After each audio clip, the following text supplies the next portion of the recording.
Today we will be starting with Unit 2 of our syllabus, which is thermal physics. So, the last class, Unit 2 or Section 2 as they call it in the text.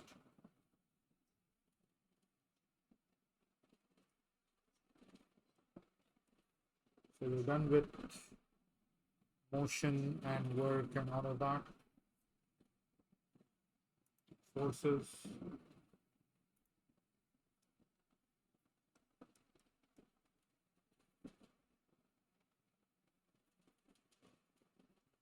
Thermal physics. And obviously we're starting with chapter 2.1, which is kinetic particle model of matter.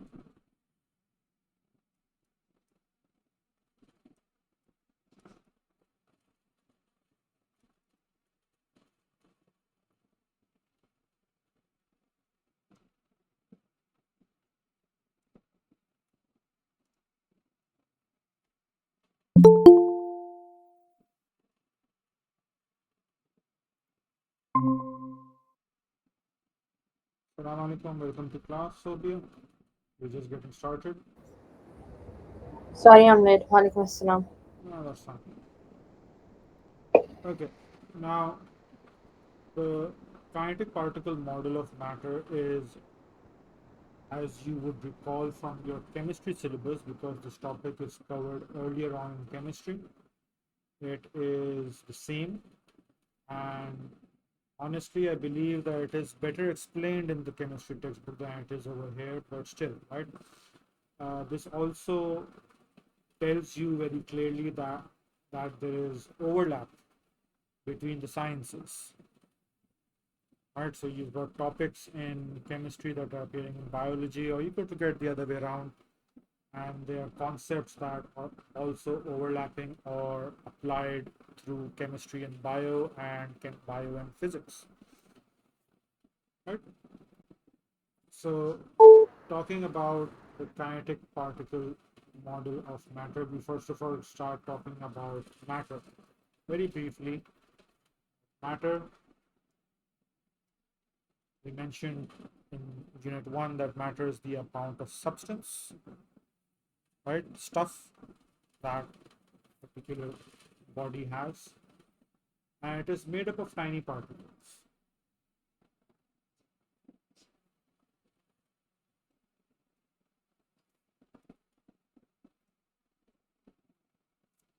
Right? These tiny particles could be atoms, could be molecules, could be ions, right? And electrons. So it depends on what kind of particle we're talking about, what kind of matter we're talking about. And they're so small, whether we're talking about atoms or molecules, and those molecules are large and they're called macromolecules, they're still too small to be seen with the eye directly, right? So advanced microscopic and other techniques are used to actually be able to see them. For example, electron microscopy, a topic not in physics at the moment, right? It is covered in biology, but electron microscopy can be used to see particles, right? In this case, we will be talking about molecules. And the book, they give a picture of molecules of proteins, and so that in that case are particles by this definition. Achha. Now also seen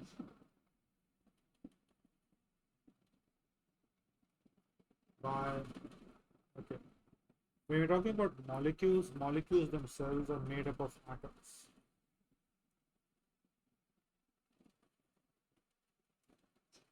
So they're not independent, right? And ions are also atoms with charges. right? And electrons are lost from atoms. So kind of all comes back to atoms. Now, when you talk about matter, they it exists in three states.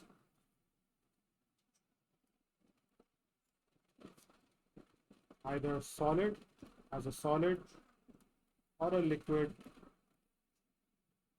or gas.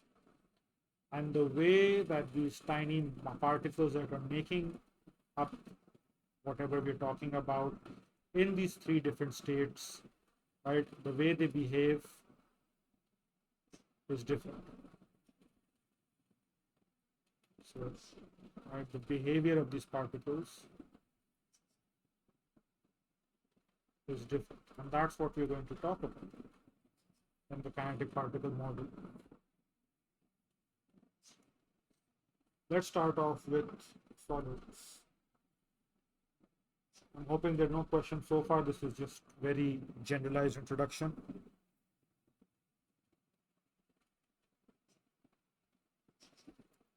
So solids, how are they defined or recognized? Well, for one thing, they have a definite shape and a definite volume.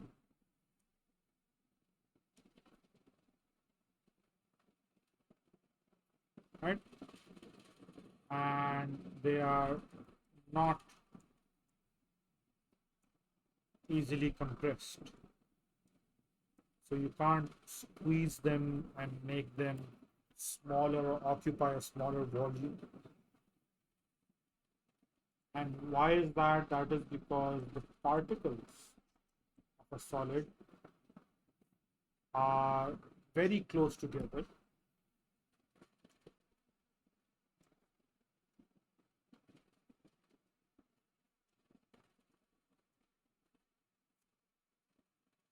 And in fixed positions.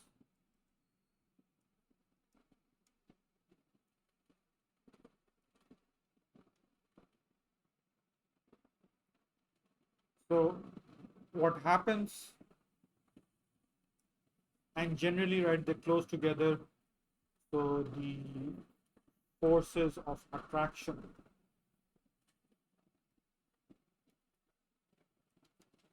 between the particles is strong.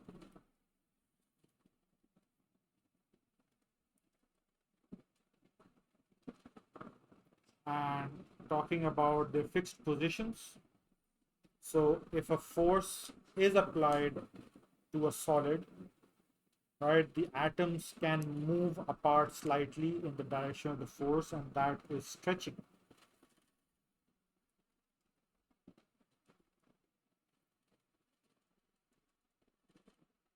Atoms of a solid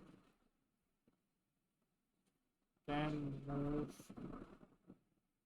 apart slightly in direction of force applied.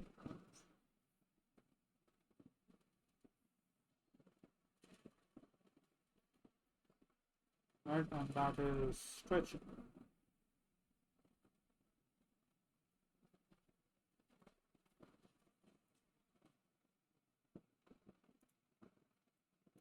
Let me just adjust the grid.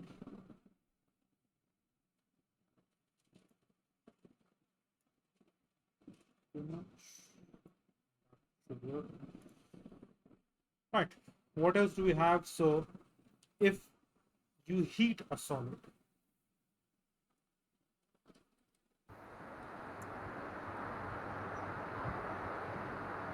and that basically means you're providing energy.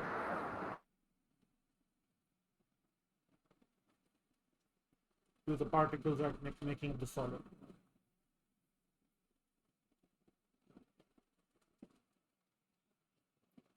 And so what you would expect is that when the particles gain energy,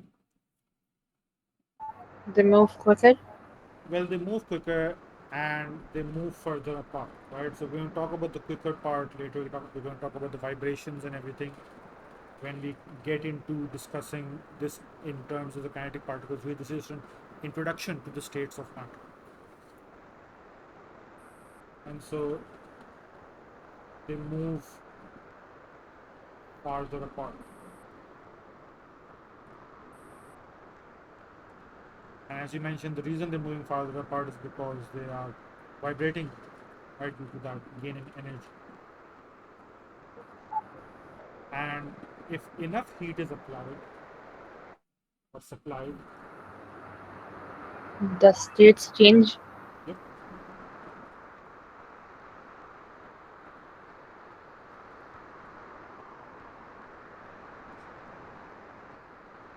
the solid undergoes melting,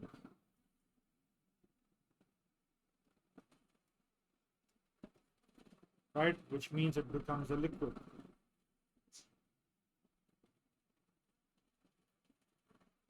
So there's a change of state.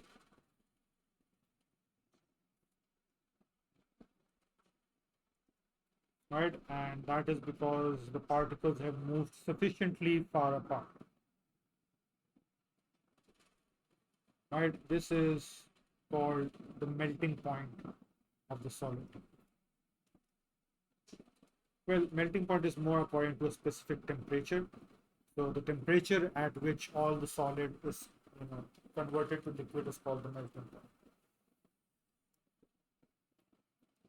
So there's a change of state, it becomes a liquid, right? The particles move sufficiently apart.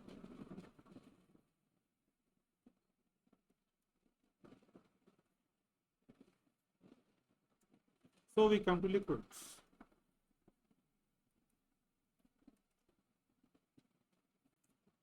And so liquids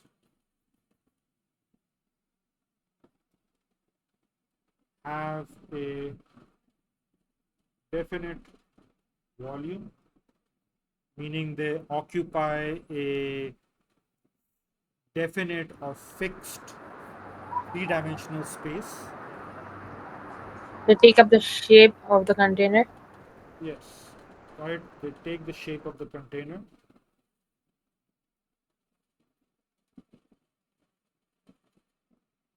And the reason for that is because the other way, right? The particles, because there's a distance between them,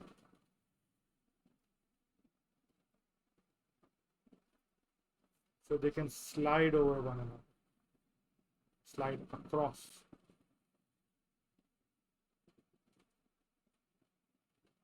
So they're obviously not in fixed place, and that is why the total three-dimensional space that a liquid takes up is fixed, but the shape depends on the container that the liquid is placed in. Right, and again, right, that's because the particles are moving about; they are not in a uh, fixed position.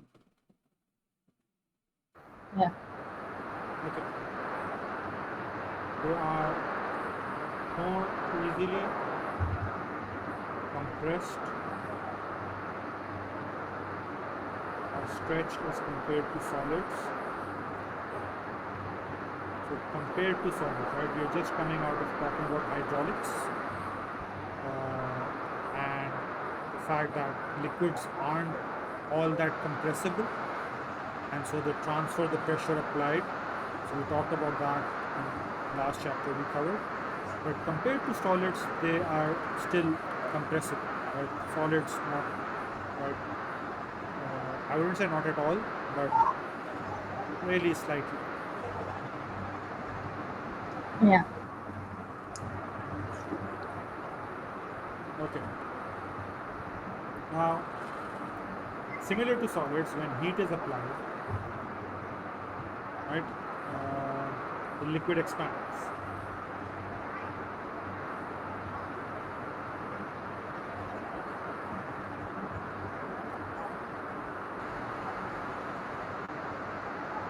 And the concept behind it is the same as we had for solids, right? Because the particles are gaining energy,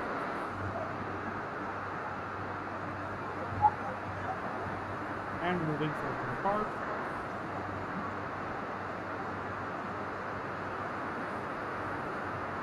obviously when the liquid expands, it will affect the volume of the liquid, so the volume increases and it's sweeping up. And right,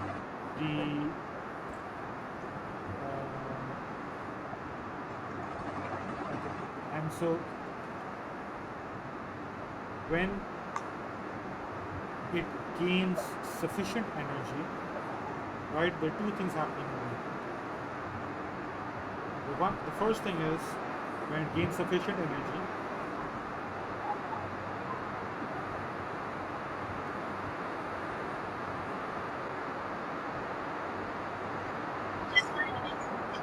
particles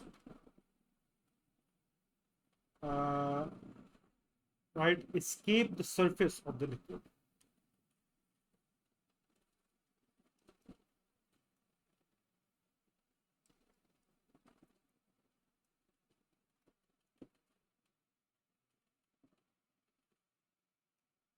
And right, this is called evaporation.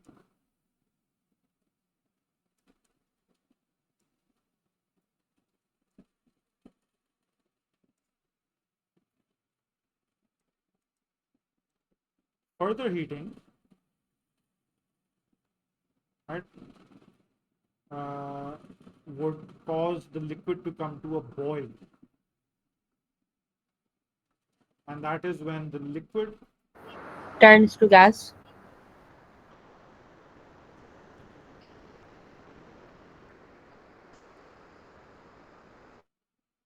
right, so further heating, liquid turns to gas. So again, there's a change of state, and this is called boiling. Right, and so the boiling point is a temperature at which all the liquid is turning to gas, and the temperature remains constant. Right, definitions from chemistry, which you guys are most likely taking. You are. Okay, so that is boiling.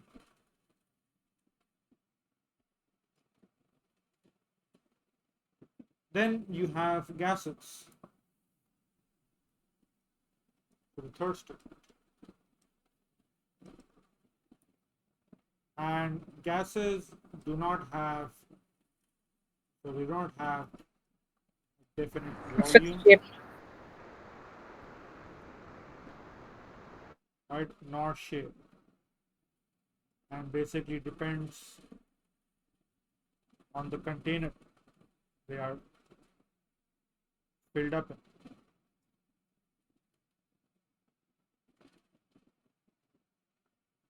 Right, now the particles of a gas are very much apart. Have and they have weak attraction between them. Weakest, we can say, if I'm not wrong. So they are the farthest apart, right, compared to, right, solids and liquids.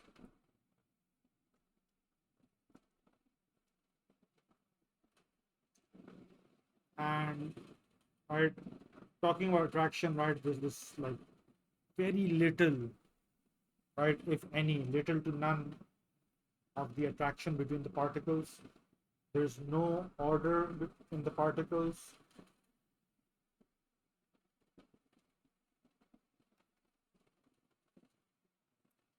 And right, they move about freely in a random manner.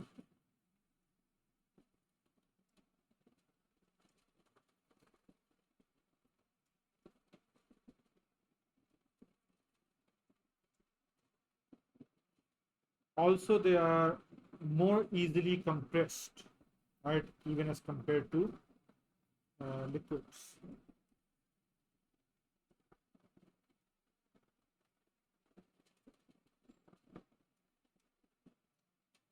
And another thing is that they have low densities.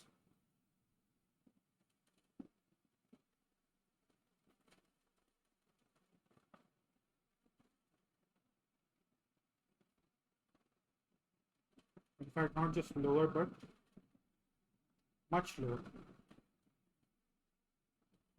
than liquids.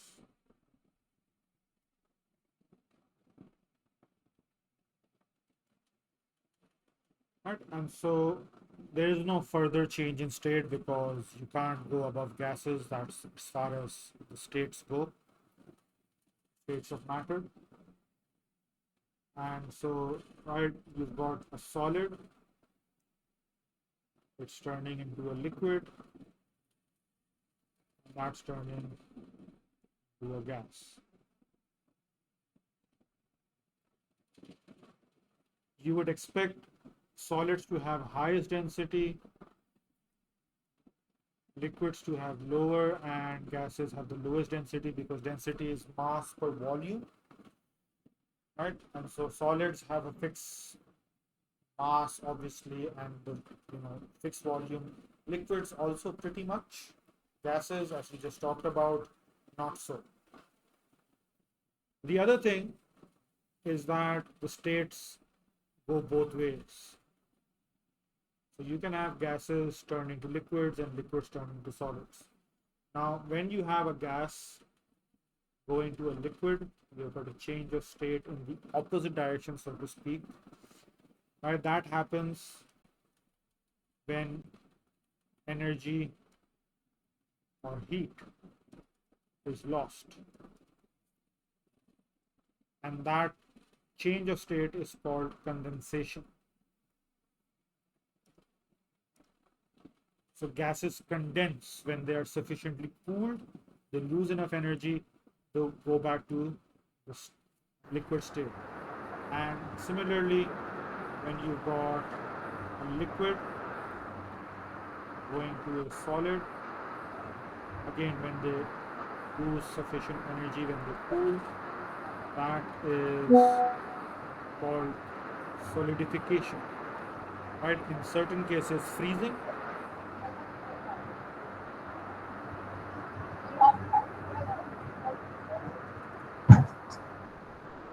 So freezing in certain cases, otherwise the liquid is solidifying, which basically means it's turning into a solid.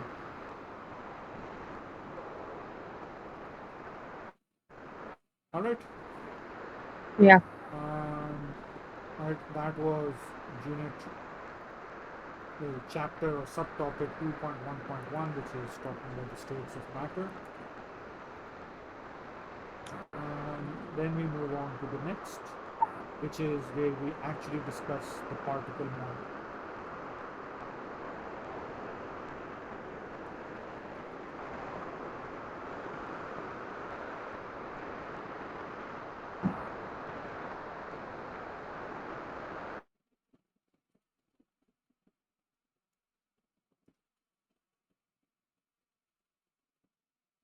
Now, again, there are certain topics here that are perhaps not covered in the O level, but they are in the IGCSE or vice versa. So I will highlight those as you go along. So what is the particle model of matter talking about? So one thing, particles are in continuous motion. But the continuous motion thing does not mean that the particles are running about, right? That just means that they are moving, right? So they could be moving in their fixed spots, or they could be moving around more freely, but they are in motion, right? And they also exert electrostatic forces of attraction and repulsion.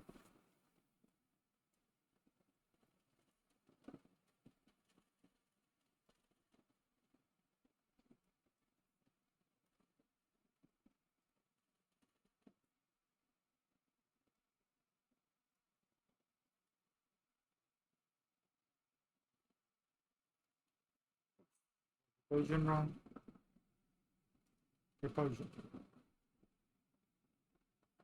Now, why do they have electrostatic force of attraction, repulsion? Well, all the electrons, right, and the protons in the nucleus, electrons orbiting. So electrons repel electrons. Electrons are attracted by protons, right? So the closer the atoms are, the stronger the forces, and that's exactly what we'll talk about. So obviously, forces of attraction are going to hold, right, substance together, the particles together, and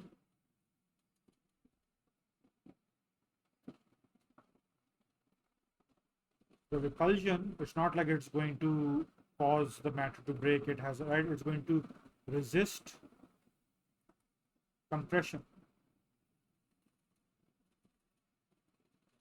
So solids are not easy to compress. It's because they're tightly packed, and when you try, so on a molecular level, what's happening is when you try to compress it, right? Again, just quickly, you have an atom, you've got electrons orbiting a nucleus, and the nucleus has positively charged protons.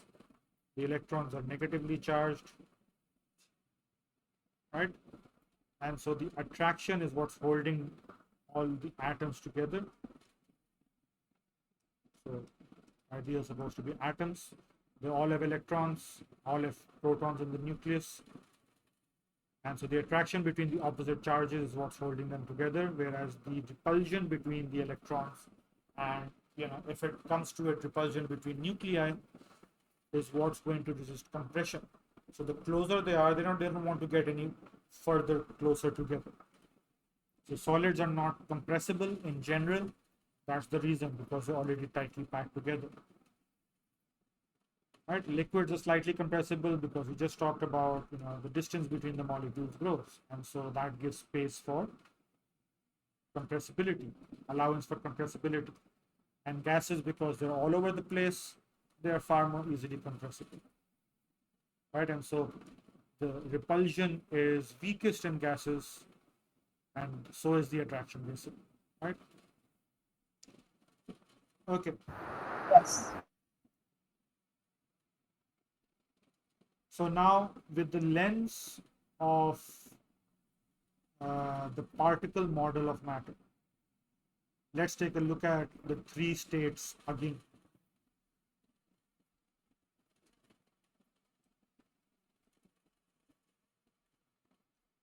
Right? And what we're going to talk about is their structure and their properties. So let's talk about the structure. Okay, what am I? Structure of a solid. So the particles are close together, and so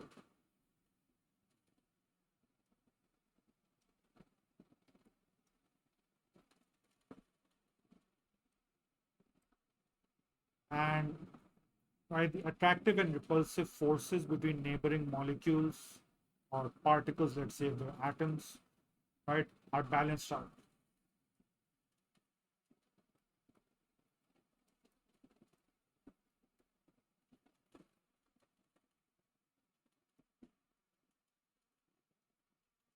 Forces between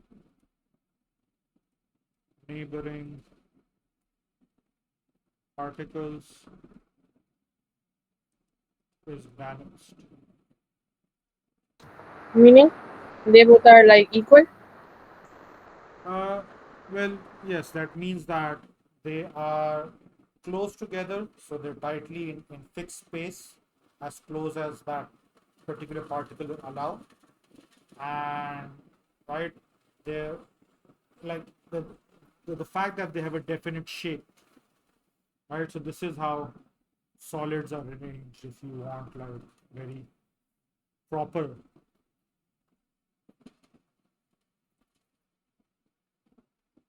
So what if I just drag make that smaller, small, bit bigger.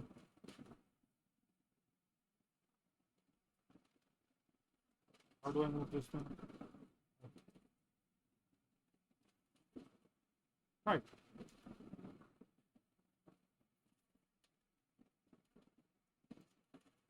And so, right, this is that coming out right? So this is how particles of a solid are. Just put in 4 of those.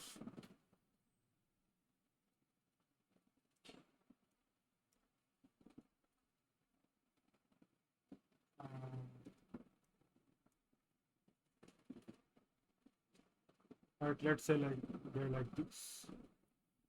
Okay, so that is how particles of a solid are arranged. And so the fact that we talked about them having a definite shape, well, this balancing is why they have a definite shape, because they are as close and at the same time as far as possible to just even out and be in the perfect position. Yeah. Okay. Does that make sense? Yeah. Right, so they're as close as possible and at the same time as far as possible for the attraction repulsion to just put them in the perfect spot. They don't want to come any closer because they would the repulsion would take over, and so right, and they don't want to move any further apart because the attraction is holding them together, so they're just right. And of course we just talked about it depends on the energy of the particles. We're talking about this in its natural state, in inverted commas. It's natural state. Yeah. Okay. Now these particles, we mentioned that, right, all particles are in continuous motion. So these guys in solids, particles are vibrating uh, right, in their fixed positions, about their fixed positions.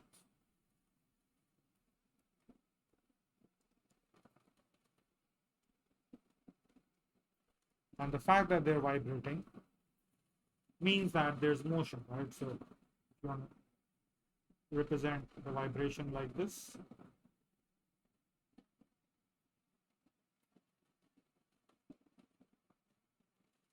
right?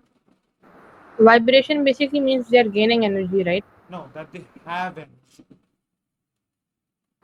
Okay. right?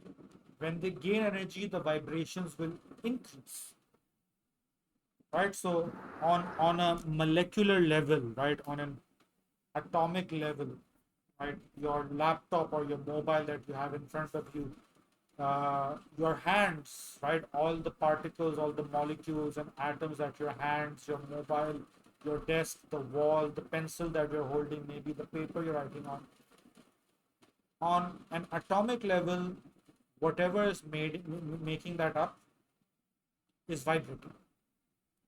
Of course, you're not able to feel it on the macro level, right, the larger scale that we are at.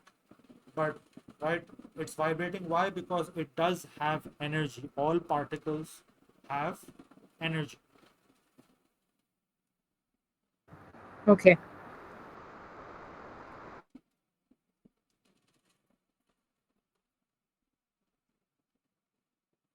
right? Yeah. Obviously that how much energy they have depends on the temperature, right? And generally, right, the higher the temperature, right, and again, not just like the surrounding temperature, meaning that it's hot or it's getting colder. That does have an effect, uh, right? But the temperature affecting the particles, right? So if the particles are gaining energy via heat or some way, then obviously the vibrations increase. An example of that are metals. I do believe we've covered this earlier on in the course, right? The expansion and contraction of metals. Have you done that? I believe you have. Or was that? I think that was for chemistry. That was for chemistry, my bad, right? So I'm mixing Yeah, that up. But yeah. we know for one thing, right? And I might be digressing from the content a bit, but metals, they can expand and contract depending on the atmospheric temperature, right? And that's why structures such as railway lines or solids in general, right? So railway lines, if you've ever noticed, if you've actually seen them, right, they've got gaps in between. And that gap is to allow for expansion in the summer heat and contraction in the colder temperature. Because if they're built just sticking to each other, then when they expand, they'll break. And obviously, that's going to cause problems for the railway system. Similarly, for roads, so if you've got long stretches of road, the proper technique is, you may have noticed on roads at certain distances, right? They've got these metal plates with very slight gap in between, right? Enough to allow for expansion and contraction of the road, because the roads are made up of tar and gravel and all those, so different solids, right? And gravel, so rock, and that's a solid. So in the summer heat, it will expand. In the winter, it will contract, even so slightly. But it's important to leave a gap in between to allow for that. And why is the expansion and contraction happening? Because it's gaining energy from the heat, or it's losing energy due to the cold temperature. The vibrations are increasing. And so that is, as we talked about, the change in state. So solids don't immediately melt, right? Solids also, when you heat them, they first expand, like we talked about liquids, and then they go on to, gaining enough energy to start melting and changing state. So there is an expansion as well, right? They move further apart, and so that is expansion. Is that clear? Yes, sir. Fatma, Ibrahim, any questions? All good? Yes. Yeah, all good. Okay. Uh, Properties, right? So I do believe we actually covered that, right? So because of the forces of attraction, and I mean, not formally under a heading, but in the explanation that I've just given so far, the properties of solid are that, right, the force of attraction and repulsion help them have a definite shape and a definite volume, and right, each of the particles that make up the solid structure is vibrating in position, right?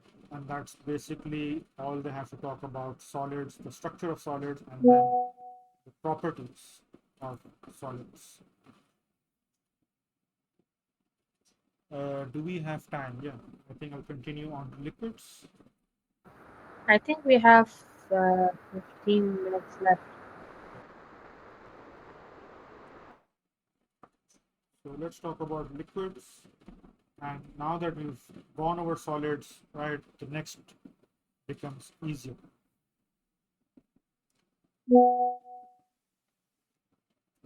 So just a minute, sorry, let me run. So in liquids, the particles are slightly further apart. You know that? Yeah.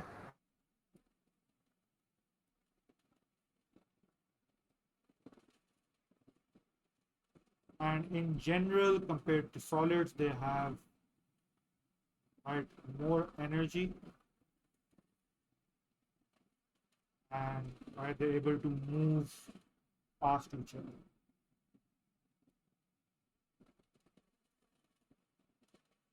So obviously, right, they're not fixed in a place.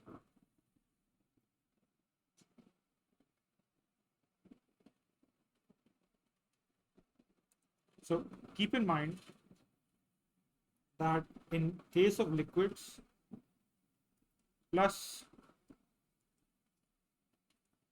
individual particles vibrate.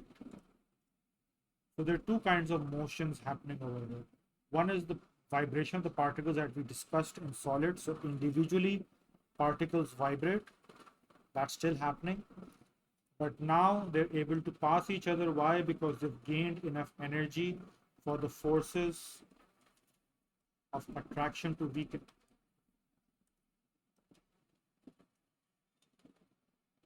So the forces of attraction are weaker, right? And so they're not being held in place. All right. And right, their movement is right rapid over short distances.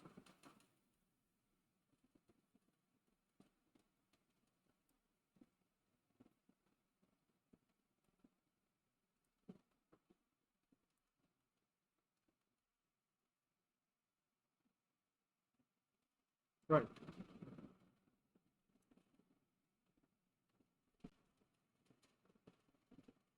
So that in terms of volume, right, they have a definite or fairly definite volume.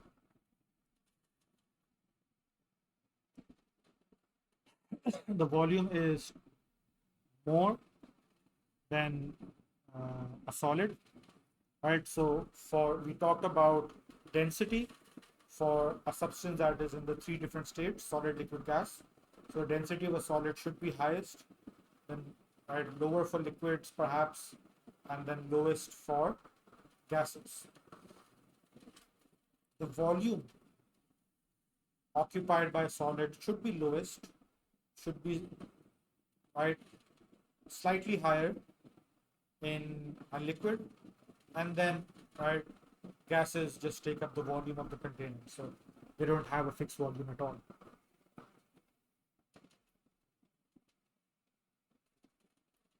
And in terms of energy, we talked about evaporation.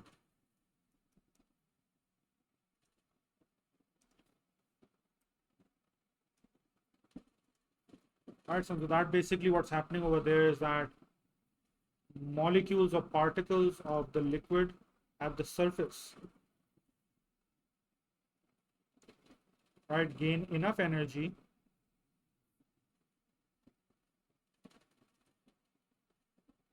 to overcome any attraction between other molecules and leave. So they escape the surface of the liquid by overcoming attraction. This is only happening at the surface, right? So a difference between evaporation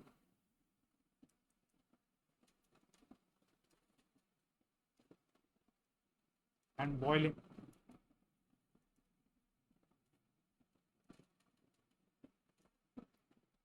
This is only happening at the surface, whereas this is happening throughout the liquid.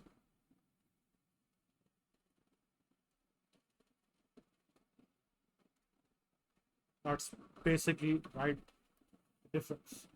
Obviously, evaporation can happen due to other factors and at lower temperatures than the boiling point of a liquid.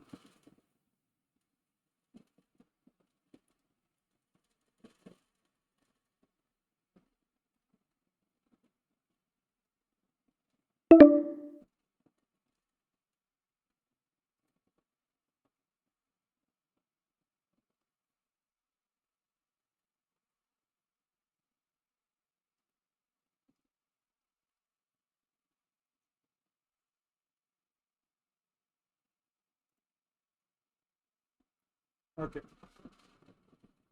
What else do we have? Properties of a liquid.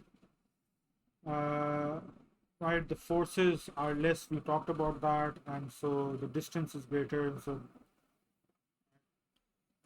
they move past each other. So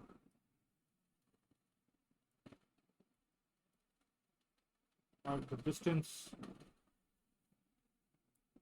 between particles is greater. That's understood. Obviously, we're talking about at this point as compared to solids.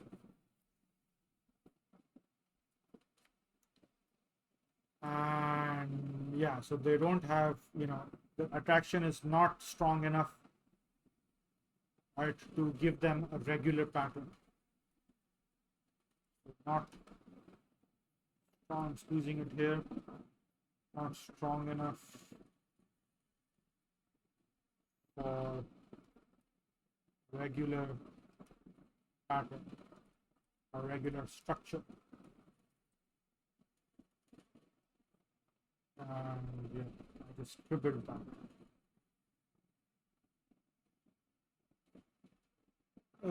This also, right, so this also means that the forces, because they are, the distance is greater, liquids are compressible.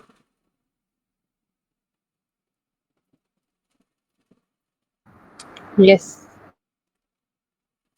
And that's the reason they're compressible. So they moved apart, and so the space between the particles is greater, and so they can be, sort of forced closer together slightly, not too much, but still they can.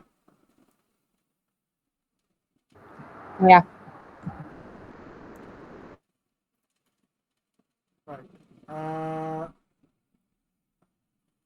And yeah, when they gain sufficient energy, they evaporation occurs, and then after that, finally boiling. Okay, so far so good. Right. Next class we'll talk about gases, so that shouldn't take long in terms of the particle theory, the particle model, and then we'll talk about temperature and pressure and the relationship between those and kinetic energy. Right, we'll talk about all of that, and hopefully, I do believe I will be able to complete this chapter. So that's 2.1. We'll be able to complete it tomorrow, and that would make good progress. Yeah. All right, there are just 3 chapters in thermal physics. So the first one should be completed by tomorrow, as I just mentioned, and then we'll see how the rest go. Any questions for today? No. You too, Ibrahim, Fatma? No. All right, then I'll see you All right, then I'll guys see you guys tomorrow. for tomorrow. Okay. Allah Hafiz. Allah Hafiz.